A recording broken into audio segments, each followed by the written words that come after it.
Hello everyone, welcome to Learnica English.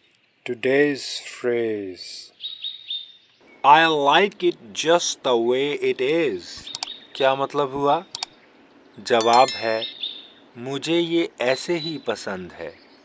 Example I think we should make it smaller, don't you? मुझे लगता है हमें इसे छोटा करना चाहिए. क्या कहते हो?